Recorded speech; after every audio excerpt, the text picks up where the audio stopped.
में इनका एक छप्पा में स्मरण है। जय जय मीन बरार कमठ नर हरि बलि मामन परशुराम रघुवीर कृष्ण कीरति जग पावन।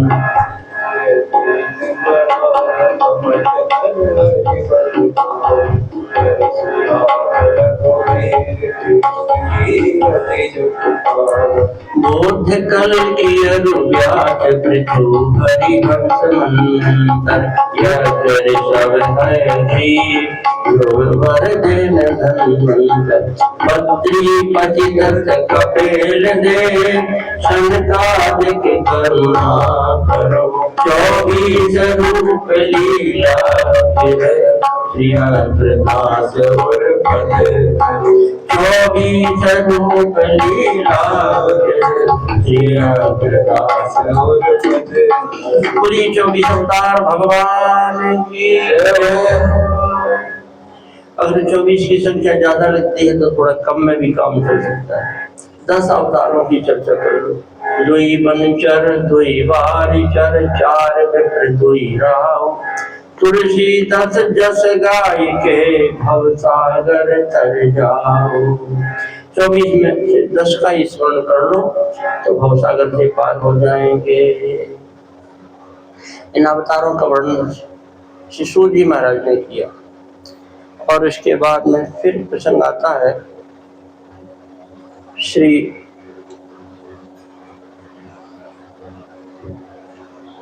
व्यास जी महाराज। श्री भगवान वेद व्यास जी ने वेदों का विभाजन किया, 17 पुराण बनाए और महाभारत की रचना की। फिर भी उनको लग रहा था कि जिस काम के लिए आए हैं वो काम हुआ नहीं है।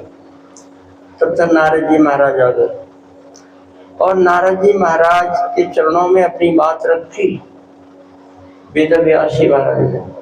नारद जी महाराज बड़े विलक्षण महान विभूति हैं। श्रीमद् भागवत की रचना हुई तो उनकी प्रेरणा से हुई और वाल्मीकि रामायण की रचना हुई तो नारद जी की प्रेरणा से महर्षि वाल्मीकि। श्री नारद जी महाराज ने कहा कि आपने बहुत कुछ कार्य किया लेकिन जो मुख्य है वो बाकी रहे। जैसा भगवान का चरित्र का गायन होना चाहिए वो और दूसरे धर्मों की विवेचना आपने खूब की है, लेकिन जीव का परम कल्याण भगवान की भक्ति से होता है वो आपने भी जैसा होना चाहिए वैसा नहीं किया है। तो क्या करें? बोले श्रीमद् भागवत की रचना करो। श्रीमद् भागवत की रचना कैसे करें? पहले हमको भागवत बताइए तब करें। तो 4 श्लोक में देवर्षि नारद जी ने श्रीमद् भागवत सुनाई व्यास जी महाराज, जिसको चतुश्लोकी भागवत कहते हैं। और उसी 4 श्लोक का विस्तार कर दिया व्यास जी महाराज ने। 18,000 श्लोक की संहिता श्रीमद् भागवत की रचना कर दी, जिसको श्री सुखदेव जी महाराज सुखदेव भगवान को पढ़ाया है और सुखदेव जी ने वही कथा श्री परीक्षित जी को सुनाई है। मूल में कथा सुनाने वाले देवर्षि नारद जी महाराज। नारद जी को व्यास ब्रह्मा जी ने सुनाई, ब्रह्मा जी को भगवान ने स्वयं श्रीमद् भागवत सुनाई। ऐसा करना भगवान की कथा से जीव का किस तरह कल्याण होता है, इस संबंध में ब्रह्मा जी ने श्री देवर्षि नारद जी ने अपने पूरे जीवन की घटना बताई। दासी पुत्र थे, द्रमल गोप पिता का नाम, उनकी मृत्यु हो गई, माँ विधवा हो गई, गरीब थी। एक ब्राह्मण देव के घर में चौका बर्तन आदि का दासी का काम करती थी। ये 5-7 वर्ष के बालक थे लेकिन थे बड़े शांत। दो काम हुए। एक तो जब साधु महात्मा वो ब्राह्मण देव के यहाँ संत भगवान आए चतुर्मास करने, 4 महीने रहे। ब्राह्मण देव ने आग्रह करके रोक लिया।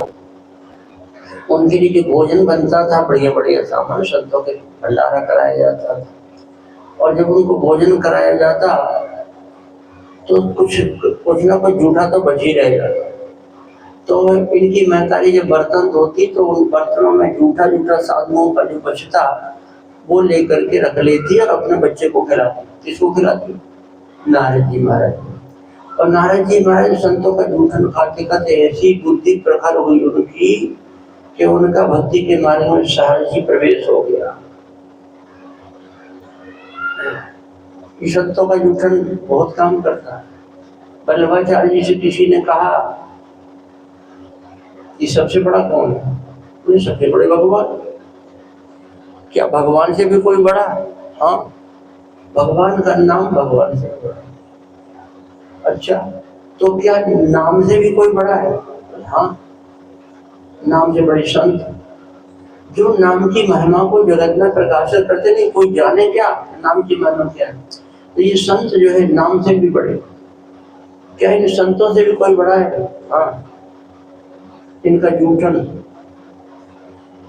जूठन प्रसाद जो है इनसे भी बड़ा है। वल्लभाचार्य जी ने कहा, मैं त्रिभाषा पूर्वक कहता हूँ कि जीव के परम कल्याण करने वाला जैसा संतों का जूठन होता है, जिसको शीत प्रसाद कहते हैं, वैसे दूसरा कोई साधन नहीं। अरे भाई, किसी टीबी के मरीज है, 3rd स्टेज में पहुंच गया और उसका जूठा किसी को खिला दो, क्या होगा? टीबी हो जाएगी उसको, पकड़ गया काम है। ऐसे ही ये जो भजन करने वाली बीमारी तो है उनका। ये साइन बोर्ड इतना बढ़िया बना हुआ है, इसमें लेकर कभी ऐसा लगाना कभी ऐसा लगाना और कभी चिल्लाना जोर जोर, सीताराम सीताराम सीताराम सीताराम सीताराम, राधे श्याम राधे श्याम राधे श्याम। तो ये सब जो है बीमारी तो है। तो अगर इनका जूठा किसी को खिला दिया जाएगा तो वो भी बीमार हो जाएगा। क्या हो जाएगा? वो भी तिलक लगाने लगेगा और सीताराम सीताराम। ये सब बैठे तो है, ये सब बैठे हुए भगत लोग।